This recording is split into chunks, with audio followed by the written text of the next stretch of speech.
Hello, ladies and gentlemen. My name is Johnny Payne, and I will be giving you my review on TNA February 14, 2014, which was held in Manchester, England. Now, the intro, Dixie Carter comes out to the ring, and the first thing I noticed was Rockstar Spud was having trouble with the ropes, and I really didn't pay attention because Magnus is not really a good. He does not have skills on the mic, and even the crowd was chanting boring whenever he was talking. Then MVP comes out and saves the day. He comes out with Samoa Joe. And then Gunner comes out saying that you're not going to hold the title very long. And then Dixie makes a match for Gunner's case. And then MVP says, well, we could play that. This is the only thing that I got out of that was it was going to be a case for a case. So that's what led to match one was EC3 versus Gunner. Briefcase for briefcase. And I liked how they used the ladder. It reminded me of the old days like WWE and TNA when they had ladder matches. And then Magnus interferes. And then James Storm comes out to help. And then it becomes a tag team match. Because MVP made it that way. And then I like that splash from EC3 when Magnus was holding the ladder with Gunner on it. And he just did that splash. But and also it was a really awkward ending when Gunner almost like brought the whole freaking rafters down because of the briefcases. But my main highlight of the match was EC3 doing the drop kick off the apron with Gunner holding the ladder. And out of that match, it was an alright match. It was alright. So it goes. I'm not gonna go through all the cutscenes, but I'll go through the important ones. The cutscene where the bromans are in there and they're complaining about James Storm and Gunner winning the title belts, and MVP makes a match with finally. I've been waiting for this. The Wolves of ROH, well now TNA, but I'm a big ROH fan, like I said in my previous video, and it's a great opportunity to watch these guys wrestle. And so that led to the match of Zema Ion and the tag team champs, the Bromans, versus the Wolves and Samoa Joe. And if y'all didn't keep count, I kept count for y'all. There was 4 former ROH guys in that ring. DJ Zema Ion, Samoa Joe, and then the Wolves, Davey Richards and Eddie Edwards. So what I found really hilarious was the Wolves were making a lot of tags, not even tagging in Joe in the first place. What I liked about the match was the Wolves were very fast paced. That's what ROH is, and you can see that TNA guys can't keep up with that fast pace. But then Joe gets tagged in and he's tearing it up, and Zema is selling these bumps pretty good. I like how Zema sells, and I like how he wrestles. And then it ended.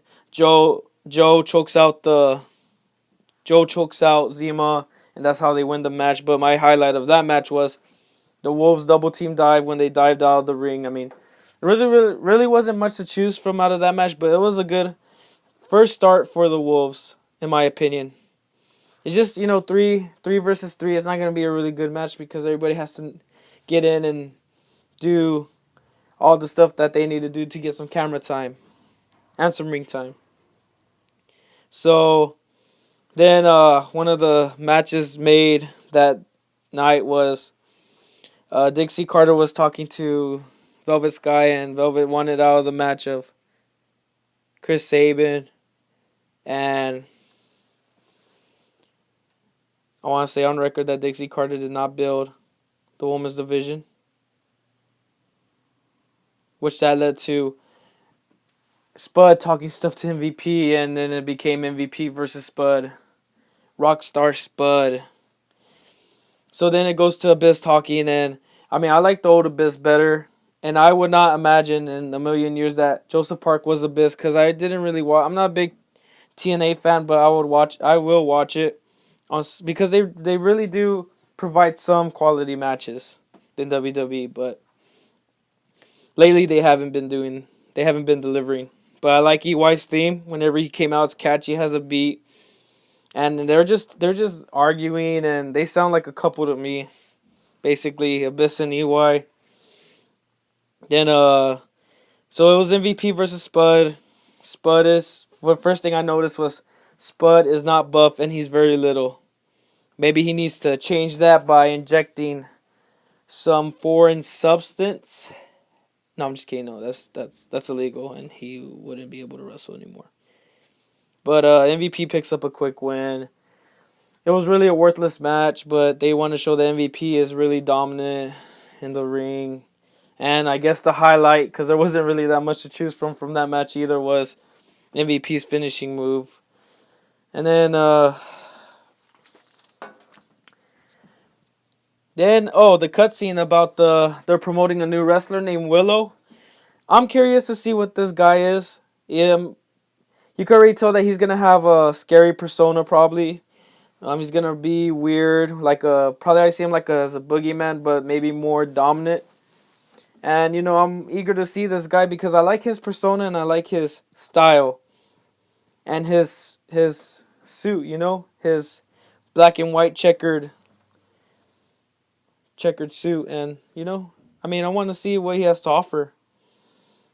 So then this is an important cutscene to me because I got a sense of so Dixie was complaining, and Bobby Roode found her because he in the previous cutscene he was looking for Dixie, and I'm getting a feeling that Roode is gonna go neutral. That's what I want to see. He's not good, but then again he's not bad. He just wants to win for himself, and that's how it should be. But TNA has him like that, so. Then it goes to a match, Velvet Sky versus Chris Sabin. First thing that I found that was funny was Chris Sabin's impression of Velvet Sky. I LOL'd there, if you say. Then Sabin was taunting Velvet to hit him first, and she did. She tried to rack him, but he had a cup. And this was the highlight of the match. Once Sabin took out the cup, he threw it down on the ring, and then he got racked again. But the highlight was Taz's joke about how small the cup was. That was my highlight. It wasn't a wrestling move or a finisher or nothing like that. It was that joke right there. And then this mystery woman shows up and master locked the heck out of Velvet. And if I was Chris Sabin, I would kind of be mad because you're a good wrestler and you could provide, like how he provides quality matches with Austin Aries and then to be put in the match with Velvet Sky. But I guess the reason behind that is they needed him to promote this new diva. And by the looks of this diva, I don't think she can wrestle. That's my opinion.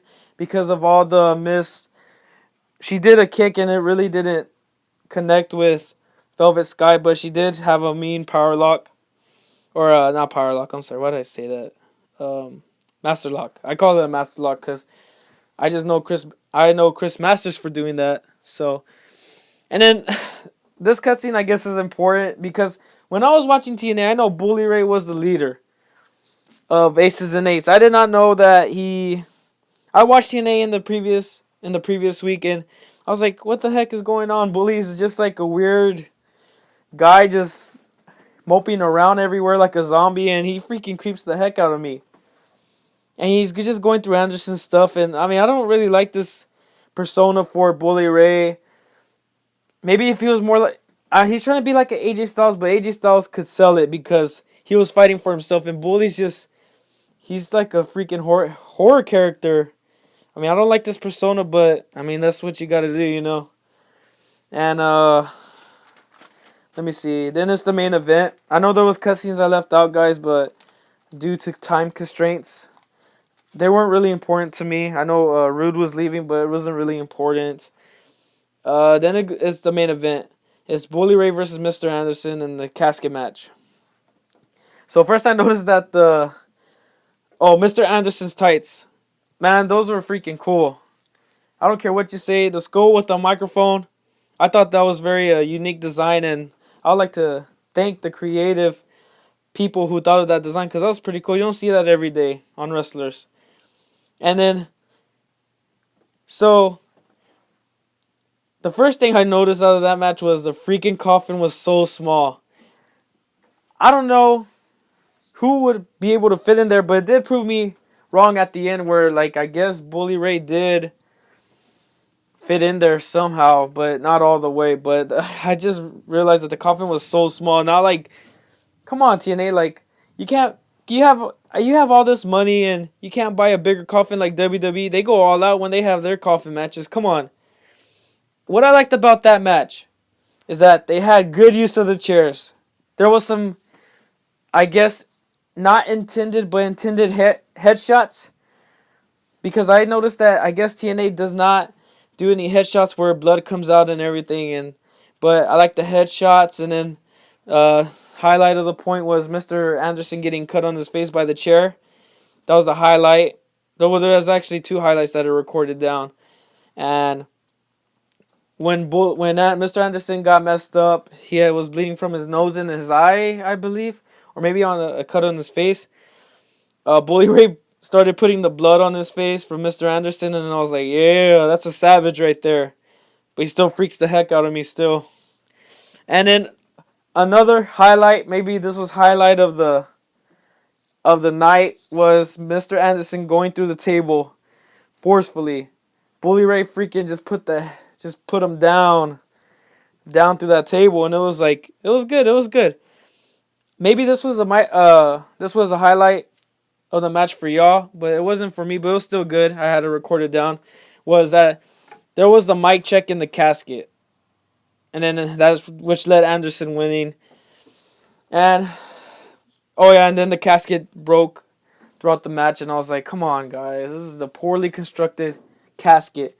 Overall, that match was all right. It was okay. It was all right, I guess. I mean, it was the TNA. What I rated was a 3 out of 5. It could have been better, but then again, TNA is TNA. They won't provide good matches like these free pay-per-views that I think personally that these superstars should go out full, leave everything in the ring mentality, but they just do it just half, because they don't want to. It's for free, who wants to work for free? I know they're working for money each night, but towards business wise, corporate wise for TNA. Then it goes to Casino. Dixie and MVP are talking. This is how they ended the whole night, and Dixie wants to buy his share. And the question of the day, this is question of the day. Y'all don't have to answer it, because it's not really, I'm not asking y'all, is that, did MVP make that paper basket? That paper in the trash can or wherever he was shooting at? That's what I want to know, because he claims he's a baller, And one thing that was kind of getting me irritated, annoyed, and it was kind of funny at the same time was the flowers. What the heck was with the flowers? That was so stupid. MVP getting the flowers and putting them on his side, and then once he freaking got up, and then Dixie getting them back. I mean, come on. It was a LOL. It was a LOL moment, But my match of the night was Bully Ray versus Mr. Anderson. And if y'all have different opinions, please share what y'all's match of the night was and what y'all rated TNA. Out of a 5-star, what did y'all rate it this week? And as y'all know, I'm going to be watching SmackDown tonight, and I will maybe upload tonight or tomorrow.